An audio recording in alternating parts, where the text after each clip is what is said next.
women having reproductive rights and reproductive freedom. We were probably the first national organization to come out in favor of abortion rights way back when, and have always been strong supporters.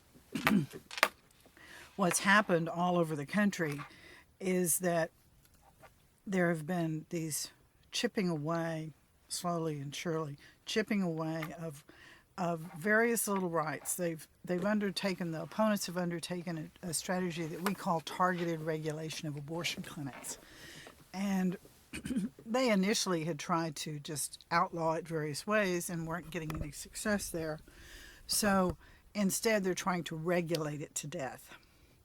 So last night and this morning at the federal level, there was a lot of activity going on with regard to House Resolution 36, which was to impose what's called a 20-week ban.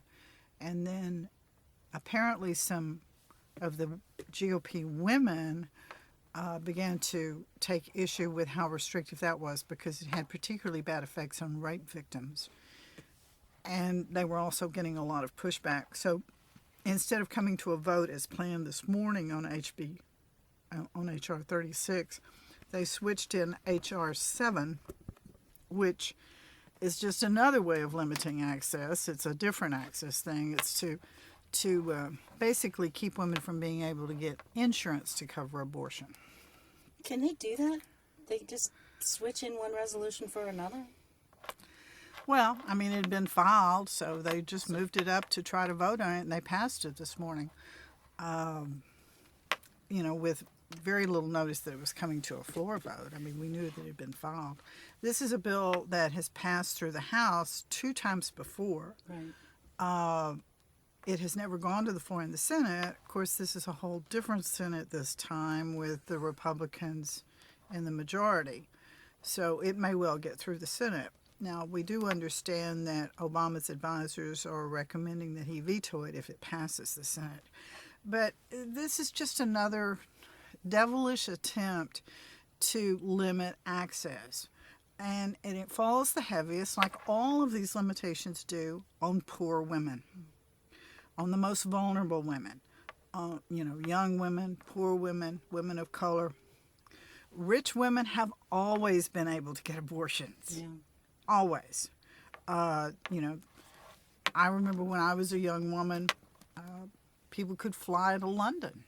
In fact, I never needed to get an abortion, but I was all ready to go to London. I know where to go. And it wasn't even that I was rich, but I had a good job, and I had a passport, and I was familiar with what was going on. But poor women, what are they to do? They couldn't fly to London.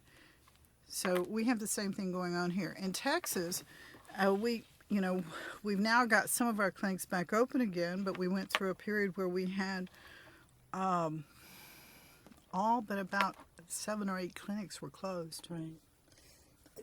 Talking about the way back, could you possibly talk a little bit about, like you say, the only options that were available to poor women, to the backstreet abortion clinics, kind of what they were like? Because, that's like the measles. They've been gone for so long that we don't think about these things. One of my friends from college had an illegal abortion.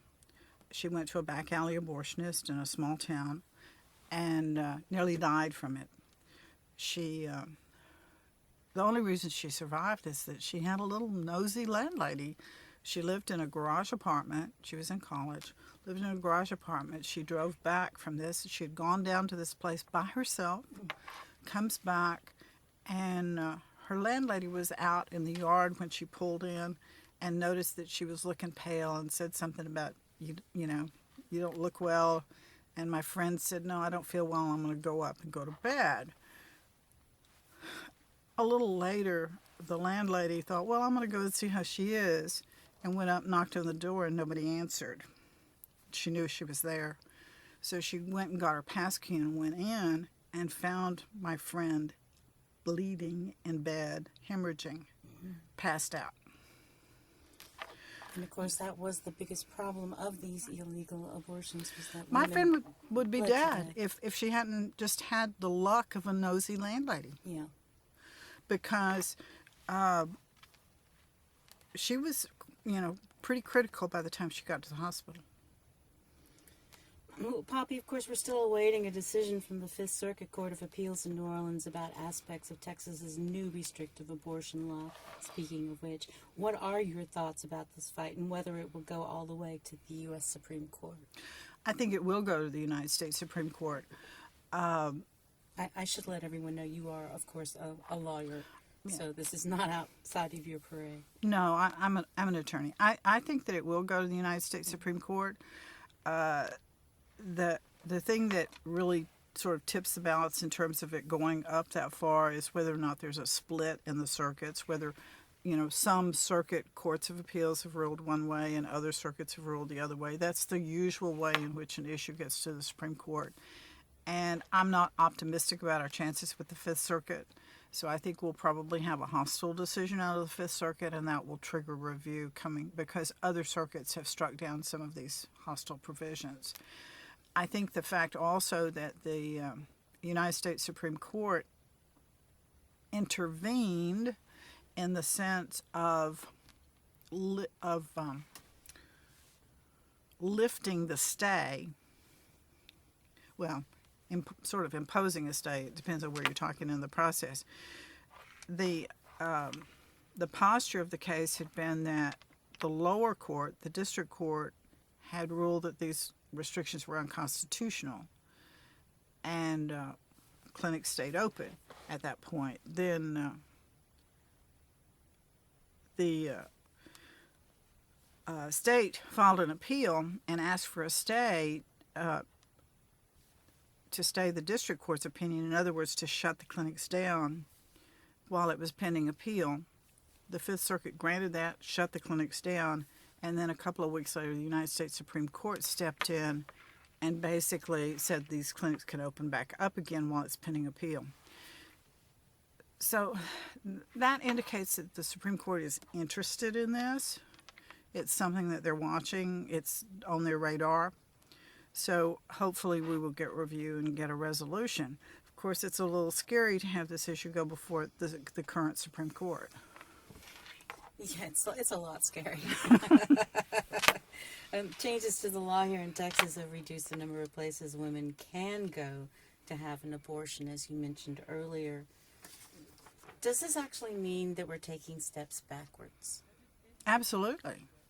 Absolutely.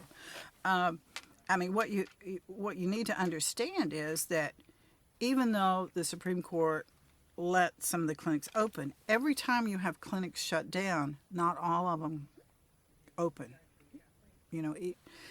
Every time they shut them down, not everybody can open again. Think about operating a business and how that would work if suddenly you have to lay off or whatever all of your employees. And, maybe a month later, somebody comes along and says you can reopen again.